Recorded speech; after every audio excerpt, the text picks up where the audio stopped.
एक बात तो साफ है, रूस और अमेरिका दोनों बड़ी सामरिक शक्तियां हैं, दोनों परमाणु हथियारों से संपन्न महाशक्तियां हैं विश्व की। तो आमने सामने की लड़ाई तो दोनों एक दूसरे से नहीं चाहती, लेकिन दोनों के लिए यह वर्चस्व की लड़ाई भी है। और इस लड़ाई में यूक्रेन और यूक्रेन की जनता इस समय पिस रही है।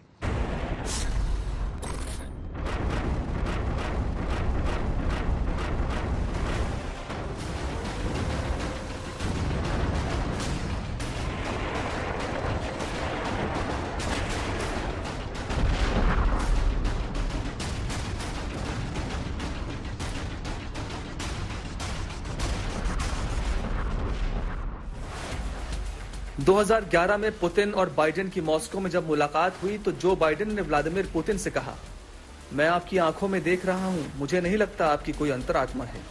इसके जवाब में पुतिन बोले, हम एक दूसरे को अच्छी तरह समझते हैं। तब पुतिन रूस के प्रधानमंत्री थे और बाइडेन अमेरिका के उपराष्ट्रपति। ये 11 साल पुरानी बात है।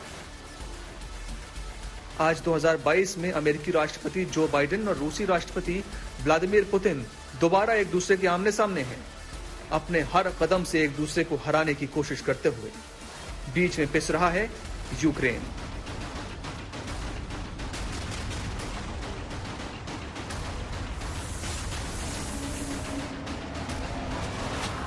– 2021 में बाइडेन के राष्ट्रपति बनने के कुछ ही दिन बाद यूक्रेन और रूस में तनातनी शुरू हो गई।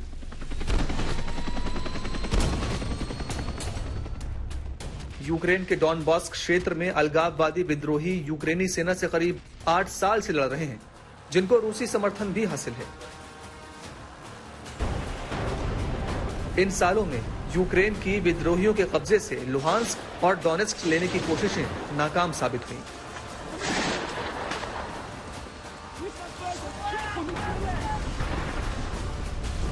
– 2021 में राष्ट्रपति बनने के बाद बाइडेन ने इस तनातनी में रूस से बाजी मारने के लिए एक सुनहरा मौका देखा। रूस यूक्रेन जंग शुरू होने से पहले पुतिन ने बाइडेन के सामने 3 शर्तें रखी।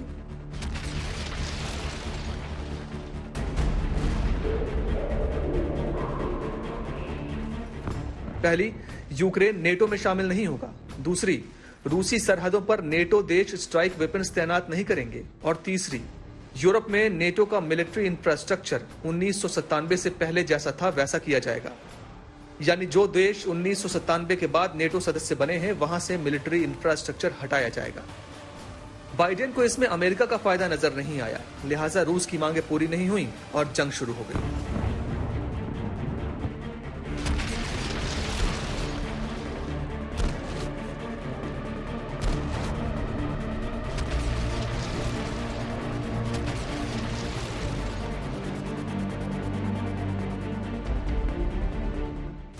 इस पूरी कहानी में एक एंगल गैस का भी है। रूस यूरोप में नेचुरल गैस का सबसे बड़ा सप्लायर है। यूरोप की बर्फीली सर्दियां रूस से आ रही गैस के कारण ही गर्माहट में गुजरती हैं। पुतिन गैस के जरिए यूरोप की बाहें मरोड़कर अमेरिका से अपनी मांगें मनवाना चाहते हैं। अभी तक यूरोप के कई देशों में रूस नॉर्ड स्ट्रीम 1 गैस पाइपलाइन के जरिए गैस भेजता है, जो सेंट्रल एशिया, ईस्टर्न यूरोप और यूक्रेन से होते हुए जाती है। लेकिन अब रूस ने एक नया प्रोजेक्ट शुरू किया है, नॉर्ड स्ट्रीम 2, जो हर साल 110 billion cubic meter gas Europe ले जाएगी।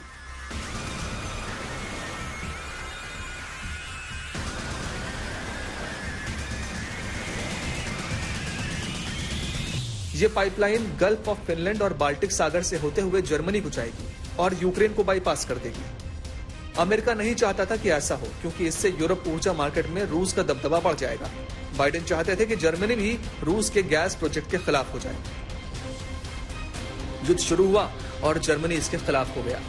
बाइडेन ने रूस के खिलाफ यूरोप को लामबंद कर लिया और जर्मनी ने भी गैस पॉलिसी पर यू टर्न लेकर नॉर्ड स्ट्रीम 2 प्रोजेक्ट पर रोक लगा दी।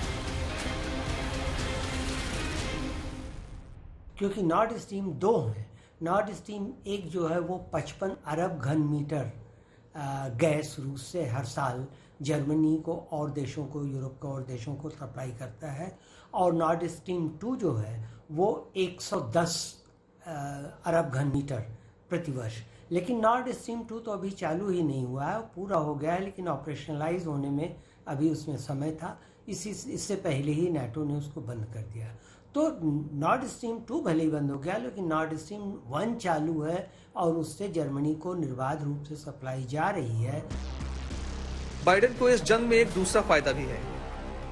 अमेरिका में 2022 में मिड टर्म चुनाव होने हैं। इन्फ्लेशन से लोग परेशान हैं। ऊपर से अफगानिस्तान में अमेरिकी नाकामी का ठीकरा भी बाइडेन के सर फोड़ा जा रहा है।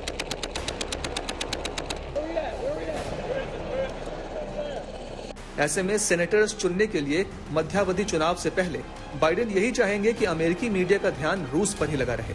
यानी बाइडेन जो चाहते थे वो करने में कामयाब हुए हैं।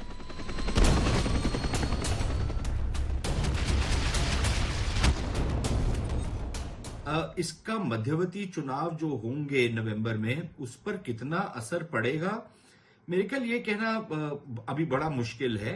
वो चुनाव जो है वो लोकल मुद्दों के ऊपर लड़ा जाएगा। कुछ छोटे मोटे कॉन्स्टिट्यूएंसी होगा जिस पर ये इसका युद्ध का असर पड़ेगा। उधर जानकारों की माने तो यूक्रेन पर पुतिन के हमला करने की एक वजह वहां लिथियम रिजर्व्स भी हो सकते हैं। माना जाता है कि यूक्रेन में लिथियम का सोर्स लिथियम ऑक्साइड भारी मात्रा में मौजूद है। यूक्रेन दुनिया के सबसे बड़े लिथियम रिजर्व वाले देशों में से एक है। लिथियम का इस्तेमाल कार बैटरीज बनाने में होता है। रूस का यह आक्रमण ऐसे समय में हुआ है जब यूक्रेन के राष्ट्रपति ज़ेलेंस्की देश को क्लीन एनर्जी के क्षेत्र में एक बड़ा प्लेयर बनाने की कोशिश कर रहे थे। 2021 के आखिर में यूक्रेन ने स्वच्छ ऊर्जा तकनीक में महत्वपूर्ण भूमिका निभाने वाले प्राकृतिक संसाधनों लिथियम रिजर्व, कॉपर, कोबाल्ट और निकेल को लेकर बड़ा फैसला भी किया था।